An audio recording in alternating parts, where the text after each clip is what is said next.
Okay, ayan. Ano tayo? Ah, mag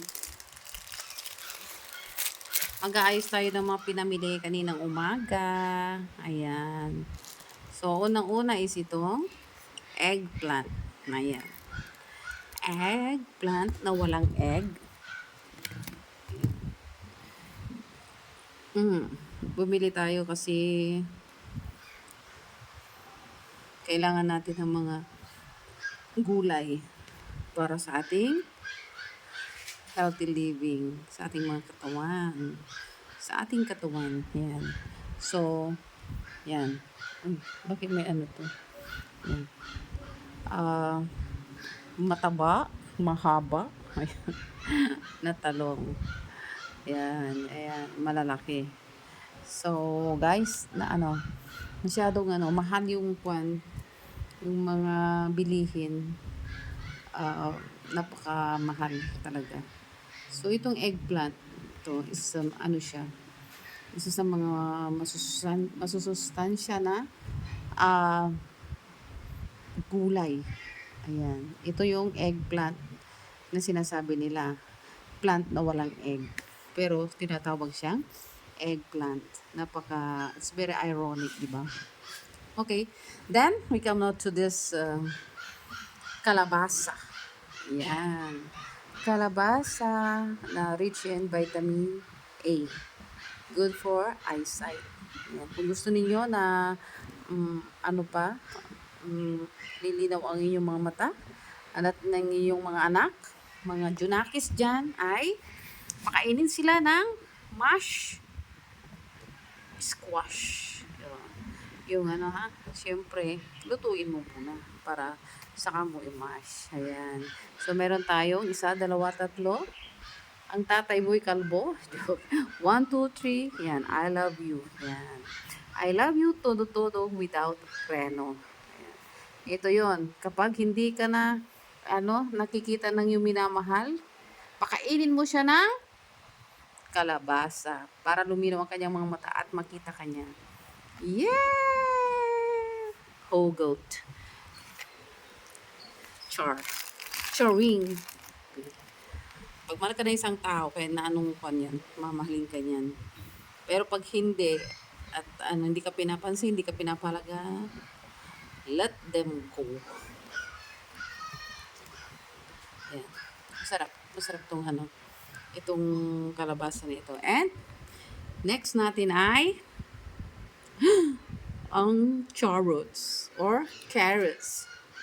Okay, mahal kasi ang mahal ang mga bilihin ngayon, lalong-lalo na katatapos lang ng bagyo. And here comes another bagyo na naman. Okay, so puro bagyo na lang. Actually, hindi naman nawawalang bagyo dahil ang bagyo ay parating nandyan. Baguio City. Okay. So, ayan, ito. Gagawin kong juice ito. ah, para sa pampalinis ng kidney. Maganda sa kidney ito. Palakasin ang kidney. Ayan siya. Okay. So, pampalinaw din ng mata. Ayan.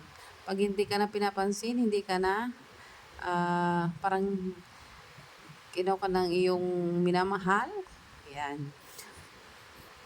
If mag-blender ka ng carrot juice at ipa-inom mo sa kanya para makita pa niya ang iyong pagmamahal. Okay. Hugot ulit. Ayan. Ano lang tayo? Good vibes lang tayo, no? Mga ka-kernel, no? Ayan.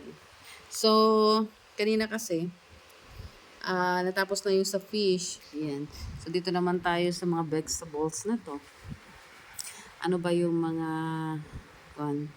And alam niyo, napaka mahal nga ng presyo ng mga bilihin ngayon. So, pikit mata. Kailangan kasi. Then, punta tayo ngayon sa ito.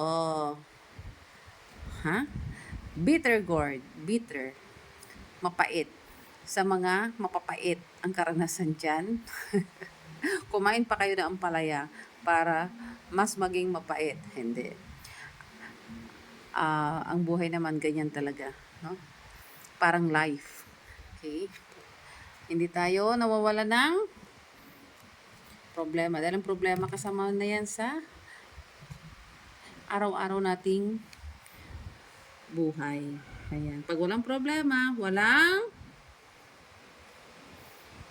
hindi siya exciting. Anyway, ang problema naman yan ay normal lang yan sa isang tao. Dahil kung wala kang problema, isa kang alamat. Sabi nga nila, baliw lang yung mga walang problema. True yan. Hindi naman sa pagkain na nga lang, ipoproblemahin mo pagkain ng mainit na pagkain. Problemahin mo nga kung paano mo kakainin yun dahil sa mainit, ha? Kakain ka na nga lang, no? Kakain ka na nga lang, problemahin mo pa.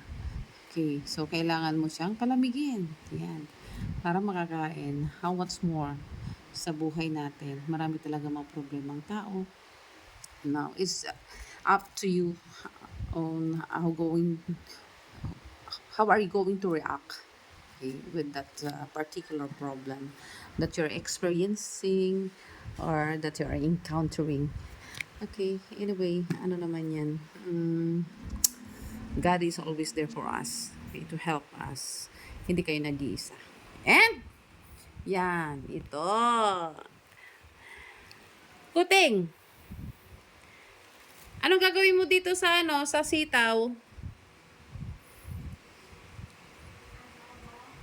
Adobo ka ulit?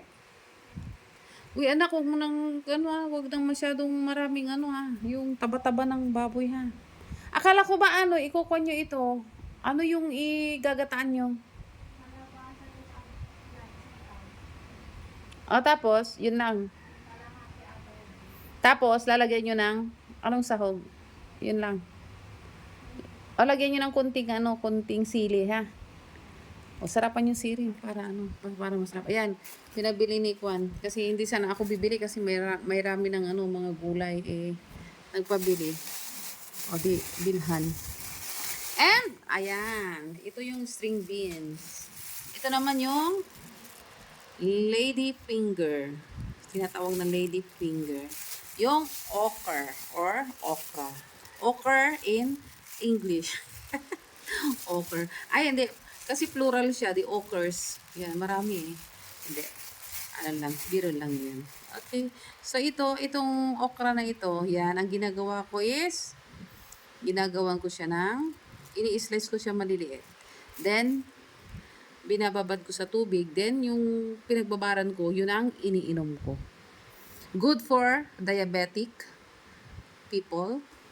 Good for yung may mga cancer dyan. And, hindi lang sa mga may cancer, kundi kapag walang mga ganon na kwan is for prevention. Okay, para ma-prevent. Yan yung okra. Then, masarap din ito. Pag sinasawsaw sa suka at saka mayroong kunting bagoong. Gusto ko yan. Then, may prito. Okay, ay paksiw. Ayan. Sarap siya. Ayan, tuloy. Lumulunok tuloy ako. Okay? So, ano pa? Ito, ang repolyo or cabbage. Ayan siya. Para sa sinigang, para sa nilaga, at para sa pigar-pigar namin. Ayan. And ito, pipino. Kapag lalaki, kapag babae, pipina. Okay? Pipino kapag wrong, kapag correct ay pipiyes. And mayroon tayong patula. Patula. Iti Ilocano, at tawagan da ito yung kabatichi. Kabatichi. Yan. Patola naman sa Tagalog. Ito, masarap ito nalagyan ng miswa. Promise, hindi mo ma-spell ang word na patola kapag ikaw ay nakakain ng patola with miswa. Ayan. Okay. So, siya? Mahahaba na patola. Ayan, malalaki. Okay, then, bumili rin ako ng king chai or celery. Ilalagay ko sa, sa lemon. Ay, sa, yun, sa blender na, i-blender na mga carrots yan. Pagsasama-samahin.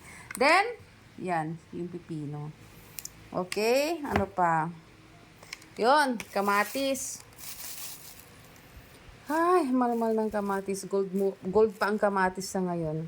Pero darating din yung time na parang ipapamigay na nga nila, ayaw mo pang kunin kasi napupurga ka na. Pero ngayon, promise, ang mahal-mahal ng kamatis. Okay.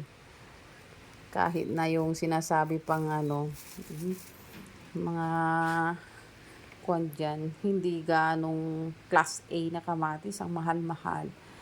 Okay. Pero ano kasi, masarap ang kamatis, lagyan ng bagoong. Yan. Tapos, nilagang itlog. Ay, nakalimutan ko palang bumili ng yung mahipo ng maliliit, tapos lalagyan ng kamatis. Sarap yun. Kalimutan ko. And ito, yan. Anong pangalan nito? Ayan, calamansi. Para sa vitamin C. Ayan, gagawing calamansi juice or kahit na sausawan, something like that. Okay? Yan. Pati kalamansi, guys, mahal. Mahal sila lahat actually. Kasi katatapos lang ng bagyo. Ayan. And umuulan na naman. Diyos me. Undas na undas, umuulan. Okay, so ayan, tignan natin. Oo. Para sa ating mga gagawa tayo ng gulay o kaya pang halo sa karne, isda o ano pa man yan. Okay, so hanggang dyan lang mga ka-kernel. So, thank you for watching. Sa susunod ulit, kita-kits! Thank you for watching!